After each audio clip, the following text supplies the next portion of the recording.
Good morning. All right, y'all. I think I'm starting to get my early morning rhythm back. I am, we'll see. I'm here this morning at 8:25 and I prefer to come before 9 a.m. and when that's possible. And it's just like catching the rhythm, right? It's like, whatever's going on in the morning time, I have to really be with the rhythm. And so, um, today is a Mercury day. Good morning. Good morning. Today is a Mercury day. Mercury is the planet that governs our minds, the way we think. And Mercury. Mercury is the creator of reality. We hear all of these things about the law of attraction and all of that, but it's so important to recognize that we're always in creative mode. We're always, because our minds are always going. I don't know about you all, but I'm somebody that does my best to practice mindfulness and meditation and things like that. Um, Last year, I was spending a lot of time with a friend of mine that does Vipassana meditation, and they are somebody who has, or at various times in their life will sit for 9-10 hours a day, like that kind of thing, in meditation. And so I developed a practice of sitting 1 hour a day and first thing in the morning. And when I watch my mind, when I say my mind goes like nobody's fucking business, like it is a busybody thing. And so when when I'm able to watch my thoughts, I can actually see how I'm creating the reality that I'm experiencing. I can see the subtleties, and we create at the level of the soul, which is the subtle level. And thoughts happen like that. And all it takes is for, it's like a thought happens and then it's like, oh my God. And I'm off to the next thing. And I have a Pisces rising. So I'm highly influential, and I'm highly influenceable even as I'm highly influential, right? It goes both ways. It's not one without the other. And so the mind, that thinking faculty, is really significant. And the Bible says, I'm kind of creating a relationship with the Bible. The Bible says, as a man thinketh, as a woman thinketh, as we think, so are we. That's sort of my challenge with the Bible. It's always geared towards the masculine. That shit is so boring to me. I'm just so tired of man games anyway. But it has its value. It has its place. So I will be present with that. And so this mental thing, right? So a thought comes, and Mercury is the only planet that has the mythological story around it, that it can go to heaven and hell. Mercury can go because your thoughts, right? You can go to the highest thoughts. These mythologies are about you. These mythologies are about you. They're not about these gods, these deities. Those are aspects of ourselves. They are archetypal aspects of the self. It's all about you. The only story that's worth listening to is the one that's about you, right? And so the mythology of Mercury, in Kemetic, it's Sebek. It's also like the crocodile god in the Kemetic. It's also, there's a lot of Mercury stuff that you can look up, but it can go to heaven and hell. It can go to the highest thoughts, it can go to the lowest thoughts, and everything in between. And your mind is that ability, and it is highly creative. So wherever you land, wherever you put your focus, your attention, is what you're going to then begin to create a reality around. And so Mercury is in a square with Neptune today, and Neptune is in Pisces. And so here's the thing that I want to talk about today is these collective agreements that we make, right? Like, I really want to say these motherfucking collective agreements that we make, because the collective agreements is what this whole Western world is built on. A collective agreement. We've all agreed that money is the thing that we need to have in order to exchange for goods. We've made that agreement, right? We've all agreed that we stop at stop signs. We've all agreed that we've made agreements into these collective things. We've agreed that Jesus Christ is this. We've agreed that, that today is a Wednesday and not a Oompa Day. You know what I mean? These are all agreements. We have collectively agreed to these things. They are mental agreements, and mental agreements, whether they are true or not, when they are believed by many people, become real. So we've all agreed to white supremacy. Whether it's true or not, we've agreed to it because a system and a structure was put in place that we all participate in. We all do it. We all, it's like, this is the standard of beauty, and where do I measure up against it? This is the standard of success, and where do I measure up against that? If you have this, then you're in. If you have all of that, is like white supremacy. God is a man, God is a white man, God, like all of that is white supremacy, and we've agreed to it. We have made mental agreements that create constructs, systems that actually then come into play in our daily lives, and we live out the reality day in and day out because we've agreed. And our, it's like the ancestral agreement, and then from one parent to the next, one parent, you just pass the beliefs down. It's like, here's the belief, this is what I believe in. You give it. I know when I grew up, my father was born in 1943. My father and I were born on the same day, September 12th. He was born on 1943, September 12th. I was born September 12th, 1968.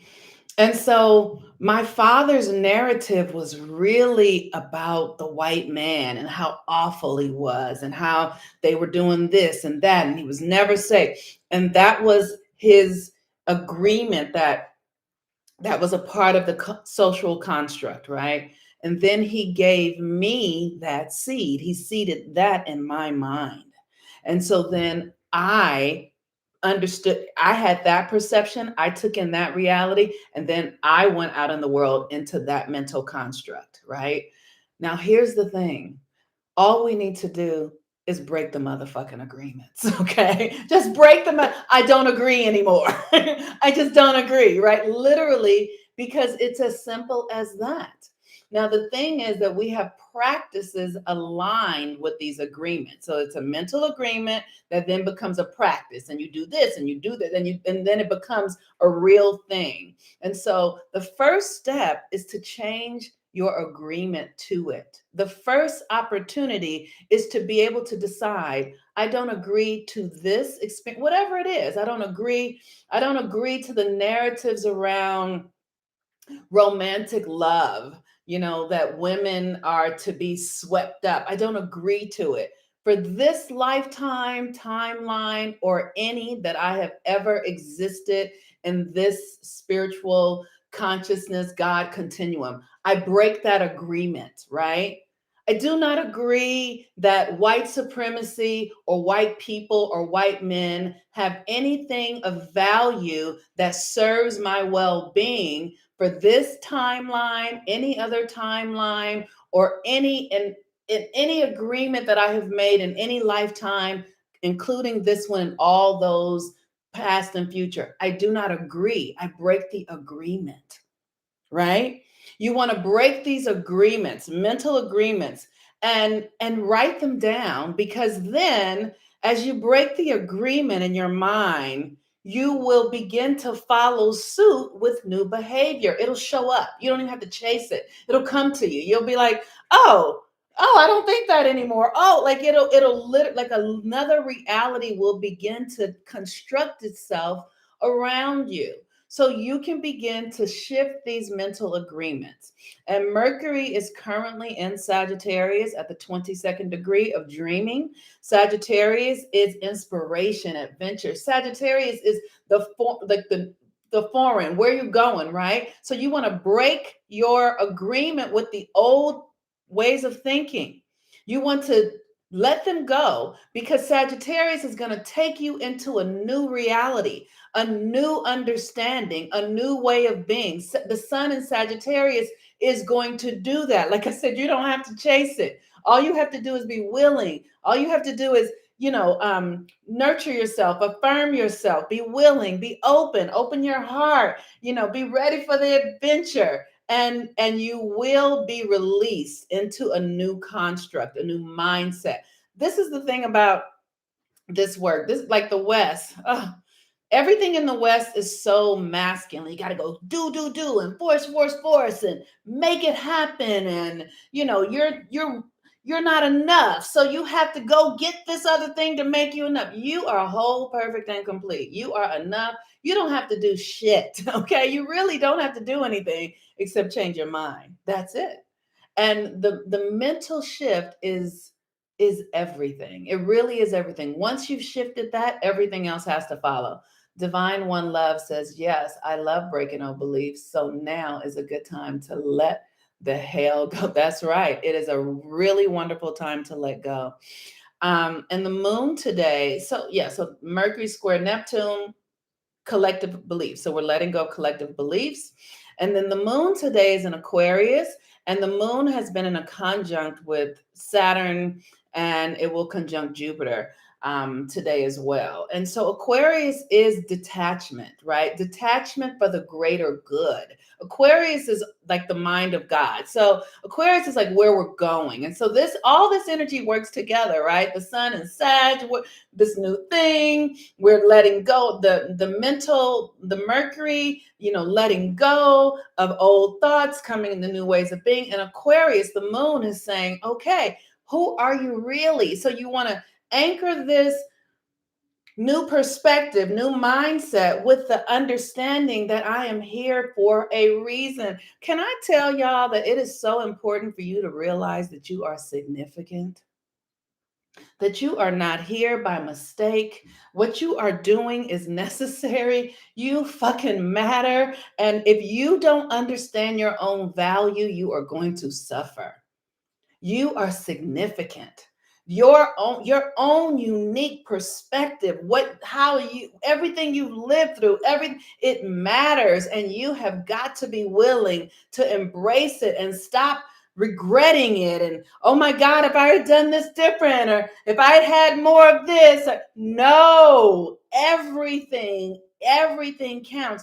The more you can love on yourself and accept it. It's like when I finally got like, okay, I grew up, my father was a pimp and my mother was a prostitute, and I lived in Watts, and there was drug abuse and depression, and I was heartbroken and sad, and everybody around me was. When I was able to really just accept it and go, okay, that's what it was. Okay, now what's the value of that shit? What's the good in it? How can I make this work for me?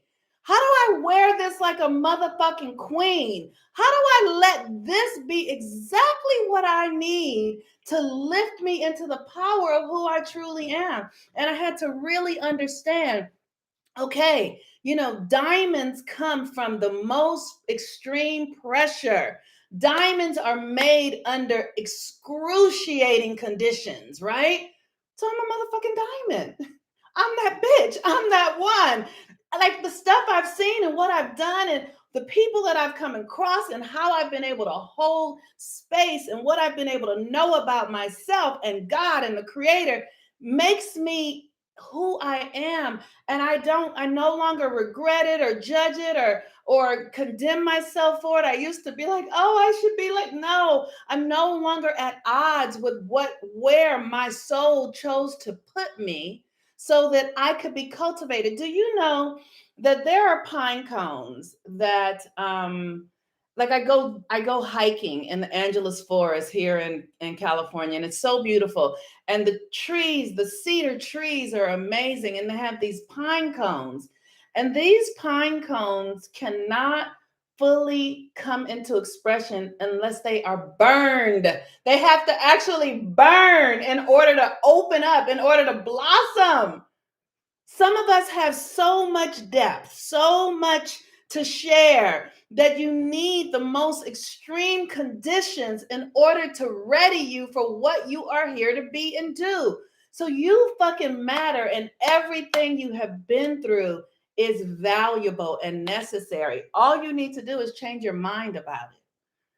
I talk to women all the time who don't have love and they feel like their lives are not good enough because they don't have a partner. That's bullshit. Stop that shit. Fuck. Stop it. Stop it. Really get that if you can't feel good as you are on your own, if you can't feel the value of who you are, you can't add anything to anybody else. You're going to subtract. You're going to drain the energy. You've got to really be shored up inside of yourself. If you can't feel the surety and the certainty of your own existence, you don't add anything else to anybody else. You literally just drain them, honestly. That's what you got to know.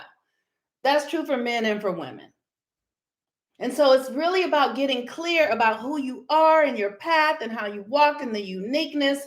That moon in Aquarius says, I got to understand my blueprint, who I am, who God designed me to be. Who am I? And, that might be a process of unfolding. Maybe you don't know it overnight. Maybe it takes some time. It took me really 30 years to get it. Even though I always knew it, it took me 30 years to collect all the parts so that I could then go like this, right? So, but it doesn't matter what you know now or what you don't. You are significant just as you are. The very breath that goes through your nostrils and fills up your lungs says that you are significant. The sun is in Sagittarius. Mercury has been in a conjunction with Sag. They've been in the same dance for a little while.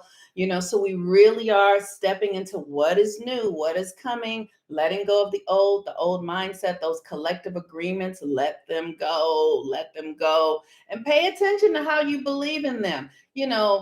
Collective agreements. Black people are this, or women need to behave this way. Like, these are collective agreements. They are collective agreements. And so see how you participate in the collective agreement conversation, how you live in it, and then question yourself, does this serve me any longer? And if it doesn't, let it go. All right, y'all, send me light today. I have an IEP with my son. For those of you who are parents and you have IEPs with children, this is just an incredible experience of the Western education system, and so I pray for light and guidance today, ancestor mercies and all of that goodness for my family as we go sit with the teachers in regards to my son and his progress, his educational progress. All right, y'all, peace and blessings. Have a wonderful day. Bye-bye. Sign up for readings and all that